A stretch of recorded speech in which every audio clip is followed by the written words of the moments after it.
हे WhatsApp guys, again हम back with English subtitle. सो चलिए शुरू करते हैं आज के अपने पहले सेंटेंस के साथ।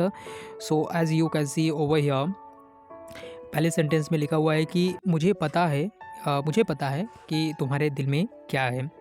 जेन्युइन सा सेंटेंस है। कई बार आप देखते होंगे मूवीज़ में इस तरह के सेंटेंसेस बोले जाते हैं। So for this sentence we can simply say I know what is in your heart. अगर आप ऐसा भी कहें कि मुझे पता है तुम्हारे माइंड में क्या है, तो हार्ट की जगह आप यहाँ पे माइंड लगा सकते हैं। सेंटेंस में आप कुछ वर्ड को रिप्लेस करेंगे तो आपका नया सेंटेंस क्रिएट हो जाएगा। जो मैं हमेशा आपको इस बात के लिए कहता भी रहता हूँ कि अगर आपको कोई सेंटेंस मिल रहा है और उस सेंटेंस के जरिए अगर आप कुछ नए सेंटेंस को क्रिएट कर पा रहे हैं with the help of replacing word, तो ट्राई किया करिए। क्योंकि उससे क्या होता है कि आपका माइंड एक्टिव रहता है और आप चीज़ों को कहीं ना कहीं लिंक कर पाते हैं, तो उससे आपकी लर्निंग प्रोसेस में डेवलपमेंट होता है। तो जैसे ये था कि मुझे पता है तुम्हारे दिल में क्या है। I know what is in your heart. I hope it is clear. Now moving on to next sentence. Now in this sentence you can see, मैं एक बार में दो काम नहीं कर सकता। अब यहाँ पे कैपेसिटी की बात हो रही है। अब आपको पता है कि जब भी हम कैपेसिटी की बात करते हैं तो वहाँ मॉडल कैन का इस्तेमाल किया जाता है। तो चूंकि ये सेंटेंस निगेटिव में लिखा हुआ है, इसलिए आप इस सेंटेंस को निगेटिव फॉर्मेट में बना के और कैन हेल्पिंग वर्ब का इस्तेमाल करेंगे।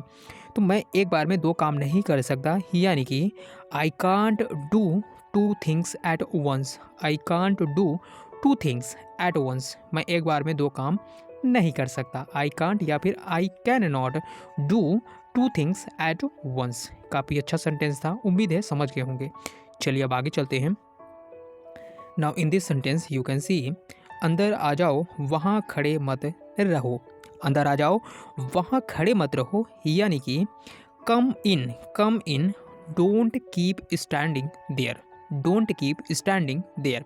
अंदर आ जाओ यानी कि कम इन, वहाँ खड़े मत रहो। Don't keep standing there. Don't keep standing there.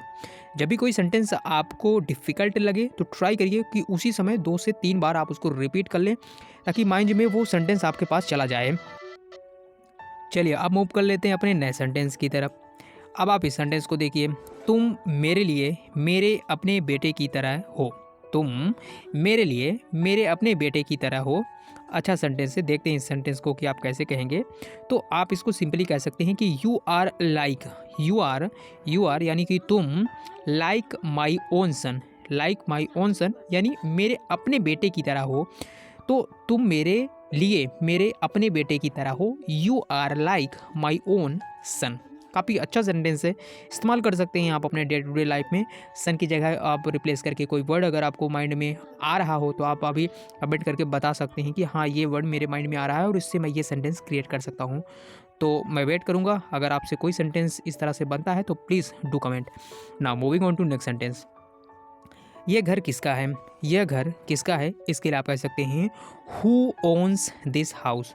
Ons का मतलब यहाँ यानी कि इस घर का मालिक कौन है, या फिर जैसे आप कई बार बोलते हैं ना कि मैं ऑन करता हूँ इस चीज़ को, तो वो कहीं ना कहीं पोजीशन को दिखाता है, यानी आपका राइट दिखाता है। तो ये सेंटेंस कह रहा है कि ये घर किसका है, तो who owns this house. Who owns this house यानी यह घर किसका है। Who owns this house. अच्छा सेंटेंस था, इसमें तो कोई डिफिकल्टी है ही नहीं। चलिए आगे देखते हैं। Now in this sentence you can सी, क्या तुम दोनों प्लीज़ चुप रहोगे। क्या तुम दोनों प्लीज़ चुप रहोगे। तो इस सेंटेंस के लिए आप कह सकते हैं would you two please be quiet. अब देखिए आपको पता होना चाहिए कि जब हम कभी हम्बल से रिक्वेस्ट कर रहे होते हैं तो वहाँ पे आप मॉडल वुड का इस्तेमाल करते हैं। तो ध्यान दीजिएगा कि क्या तुम दोनों प्लीज़ चुप रहोगे। Would you two please be quiet. Would you two please be quiet और क्वेश्चन मार्क अब लगा देंगे, क्योंकि ये जो सेंटेंस है इंट्रोगेटिव फॉर्मेट में लिखा गया है। चलिए अब आगे चलते हैं। अब आप इस सेंटेंस को देखिए। तुम दोनों किस बारे में बात कर रहे हो। तुम दोनों किस बारे में बात कर रहे हो।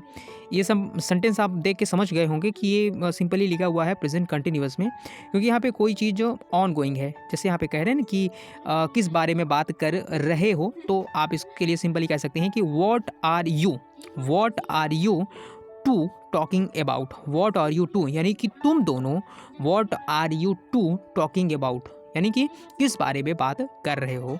तो पूरा सेंटेंस आप ऐसे कहें कि तुम दोनों किस बारे में बात कर रहे हो, what are you two talking about, question mark.